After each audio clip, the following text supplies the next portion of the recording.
I was born to be united. Daddy told me when I was just a baby. When I was 5, I went down Warwick Road. Now I'm addicted to the only place I'll go. Take me home, United Road, to the place I belong. To a trouble, to see you united. Take me home, United Road. All my memories, Bobby Charlton, Georgie Best and Cantona, they came to us from heaven. United, take me home, United Road. ሰላም የተወደዳችሁ የማርኮ ፉትቦል ስቱዲዮ ቤተሰቦች እንዴት ናችሁ? በዛሬው ዝግጅት በአጭር ጊዜ ውስጥ በማንቸስተር ዩናይትድ ቤት የነበረውን ትልቅ ስጋት ስለቀረፈው አስተማማኝ ቤልጂየማዊ ግብ ጠባቂ ሴነ ሎመንስ አንዳንድ ቁልፍ መረጃዎችን እያነሳን እናወራለን። እንግዲህ ሴነ ሎመንስ አስደናቂ በረኛ መሆኑን በተጨባጭ መረጃዎች እያረጋገጠ ይገኛል። በእርግጥ የሴነ ሎመንስ ብቃት በከፍተኛ ደረጃ የተደነቀው በኤቨርተን ጨዋታ ላይ ባሳየው ፐርፎርማንስ ቢሆንም ከዛ በፊት በነበሩት ብዙ ጨዋታዎች አስገራሚ የሆነ ችሎታውን ተመልክተናል። የአየር ላይ ኳሶች እና ከክፍት ጨዋታ የሚሞከሩበትን ኳሶች የሚቆጣጠርበት መንገድ ፍጹም አስደናቂ ነው። ለምሳሌ በሰንደርላንዱ እና በሊቨርፑል ጨዋታ ከአጥቂዎች ጋር 1 ለ1 የተገናኘበትን አጋጣሚ መጥቀስ እንችላለን። በተጨማሪም ከአርሰናል ጋር በነበረው ጨዋታ ያንን የዙቢሜንዲን ሄዲንግ ያዳነበት ሁኔታ የሚረሳ አይደለም። እንዲሁም ከቦርንመዝ ጋር ማንቸስተር ዩናይትድ 4-1 በተለያየበት ጨዋታ የብሩክስን 2 ሙከራዎች ማዳኑ ይታወሳል። ማንቸስተር ዩናይትድ በመጀመሪያ ሴነ ሎመንስን ሲያስፈርመው የነበረው እቅድ ለቁጥር 1 ግብ ጠባቂነት ወይም በረኝነት አልነበረም። ተጠባባቂ በረኛ እንደሆነና ወደፊት ጥሩ ተተኪ ለማድረግ ነበር ሐሳቡ። አሁን ላይ እውነት ለመናገር ሴነ ሎመንስ በፕሪሚየር ሊጉ ካሉት ምርጥ በረኞች መካከል አንዱ ነው ቢባል ማጋነን አይሆንም። ምክንያቱም ቁጥራዊ መረጃዎችን ስንመለከት የሎመንስን ብቃት እንዳንጠራጠር ያደርጉናል። እንግዲህ በዚህ ሰሞን በወጡት መረጃዎች መሰረት ሴነ ሎመንስ ጎል ሊሆኑ የሚችሉ ኳሶችን በማዳን በፕሪሚየር ሊጉ ቀዳሚው በረኛ ነው። ከሚሞከሩበት ኳሶች ጥራት አንጻር 29.6 ጎል ይቆጠርበታል ተብሎ ይጠበቅ ነበር። ማለትም ኤክስፔክትድ ጎል ኦን ታርጌት 29.6 አካባቢ ነበረ ሴነ ሎመንስ ፌስ ያደረገው። ነገር ግን ከፔናልቲና ከኦን ጎል ውጪ በፕሪሚየር ሊጉ የተቆጠሩበት 24 ጎሎች ናቸው። በዚህም መሰረት ተጨማሪ 5.6 ጎል እንዳይቆጠርበት መከላከል ችሏል። በእያንዳንዱ የ90 ደቂቃ ጨዋታም በአማካይ 0.66 ጎሎችን እንዳይቆጠሩበት መከላከል ችሏል። ሌላው ጎል የመከላከል ብቃት ወይንም ደግሞ ጎል ፕሪቨንሽን ሬሾውን ስንመለከት 1.23 አካባቢ ነው። ይህ ማለት እንግዲህ 23% ኦቨር አቺቭመንት አለው ማለት ነው።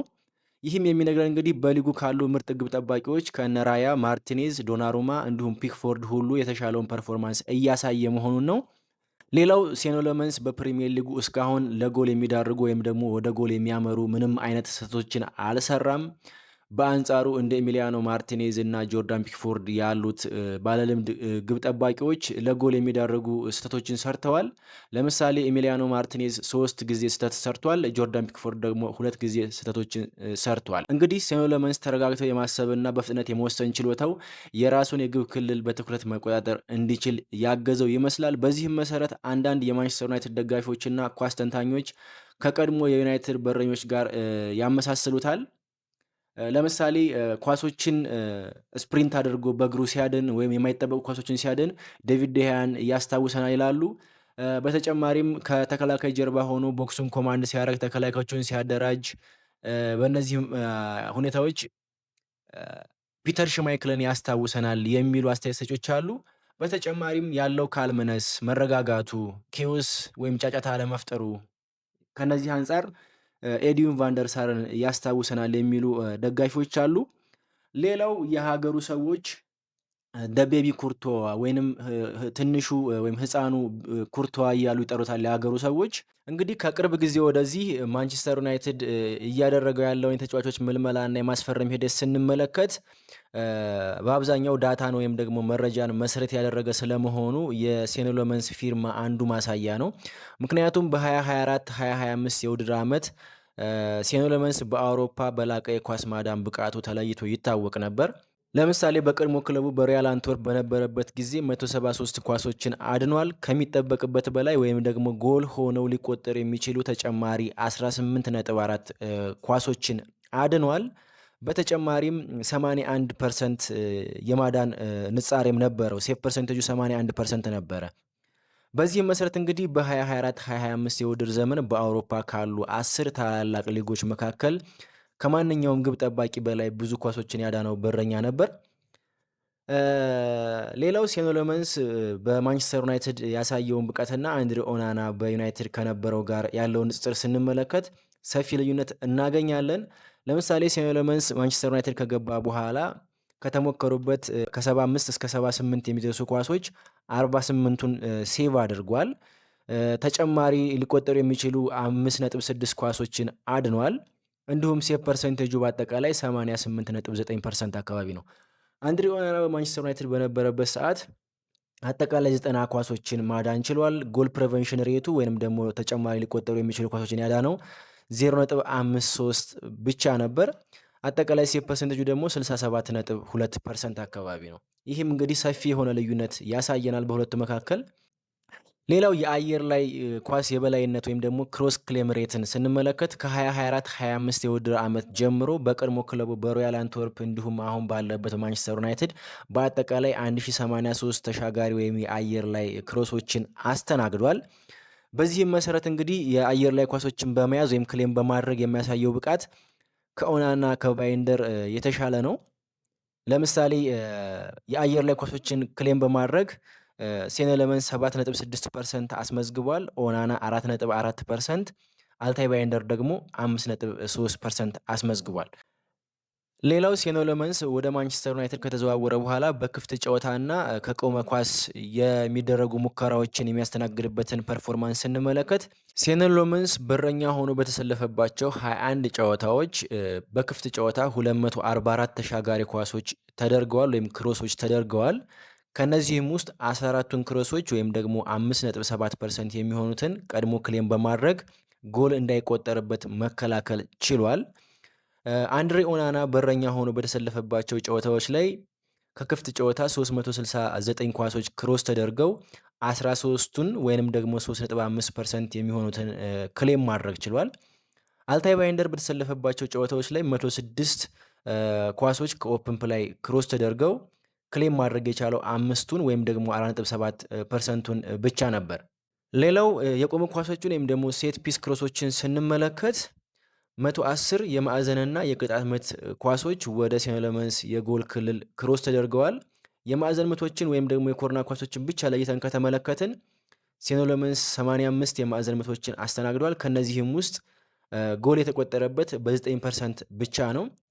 ከአንድሪ ኦናና ጋር ሲነጻጸር ትልቅ መሻሻል ነው ማለት ይቻላል። ምክንያቱም ኦናና ከኮርና ከሚሻገሩ ኳሶች ብቻ 17.2% ጎል ይቆጠርበት ነበር። ሌላው የምናነሳው ጉዳይ እንግዲህ አንድሬ ኦናና፣ አልታይ ባይንደር እና ሴኒ ሎመንስ በተሰለፉባቸው ጨዋታዎች በሰሩት ስህተት ማንቸስተር ዩናይትድ ምን ያክል ጎል የማስተናገድ እድል አለው የሚለውን ይሆናል። አንድሬ ኦናና በማንቸስተር ዩናይትድ ለ2 ዓመታት በቆየበት ጊዜ ከ9000 ደቂቃዎች በላይ ተጫውቷል። በቆይታውም እንግዲህ በየ1033 ደቂቃው ወደ ጎል የሚያመራ አንድ ትልቅ ስህተት ይሰራ ነበር። በዚህም መሰረት ማንቸስተር ዩናይትድ 8 ወይም 9 ጎሎች ተቆጥረውበታል በኦናና ስህተት ምክንያት። አልታይ ባይንደር በበኩሉ እንግዲህ እምነት የሚጣልበት በረኛ አልነበረም። ምክንያቱም በእያንዳንዱ 520 ደቂቃ ውስጥ ለጎል የሚዳርግ ትልቅ ስህተት ይሰራ ነበር። ይህም እንግዲህ በፕሪሚየር ሊጉ ካሉት ስህተት የሚሰሩ በረኞች የመጀመሪያው ያደርገዋል። ሴኒ ሎመንስን ስንመለከት እንግዲህ ጥቅምት ላይ ከሰንደርላንድ ጋር ለማንቸስተር ዩናይትድ የመጀመሪያውን ጨዋታ ካደረገበት ጀምሮ 1890 ደቂቃዎችን ተጫውቷል። በእነዚህ ደቂቃዎች ውስጥ ምንም አይነት ለጎል የሚዳርግ ስህተት ሳይሰራ ይህንን ሁሉ ጫና ተቋቁሟል ማለት ይቻላል። ሌላው በኳስ ስርጭት ወይም ዲስትሪቢዩሽን እና ረጅም ኳሶችን በማሻገር ያላቸው ልዩነት ምን ይመስላል የሚለውን ስንመለከት ኦናና በአጭር ሬንጅ ኳስን በመጀመር እንዲሁም በእግር በመጫወት ከተከላካዮች ጋር ኳስ መስርቶ ለመውጣት የተሻለ ሊሆን ይችላል። በአንጻሩ ሴኖ ሎመንስ ረጅም ኳሶችን በማድረግ በሊጉ ከፍተኛ ደረጃን ይይዛል። ለምሳሌ ከሰንደርላንድ ጋር በነበረው ጨዋታ 33 ረጅም ፓሶችን በማድረስ የዩናይትድን ሪከርድ ሰብሯል። እንግዲህ ሴኖ ሎመንስ ከ2024-2025 ጀምሮ ባለው መረጃ መሰረት ከአልታይ ባይንደር እና ከኦናና አንጻር በኳስ ማዳን፣ የአየር ላይ ኳሶችን በመቆጣጠር እንዲሁም ስህተት ባለመስራት የተሻለ ብቃት እያሳየ ይገኛል። ከኦናና እና ከአልታይ ባይንደር ብቻ ሳይሆን በፕሪሚየር ሊግ ካሉ ምርጥ በረኞችም የተሻለ ፐርፎርማንሱን እያሳየ ይገኛል። እስኪ እናንተም ስለ ሴኖ ሎመንስ የታያችሁን የሚሰማችሁን አጠቃላይ ሀሳብ አስተያየታችሁን በአስተያየት መስጫው ላይ አጋሩኝ።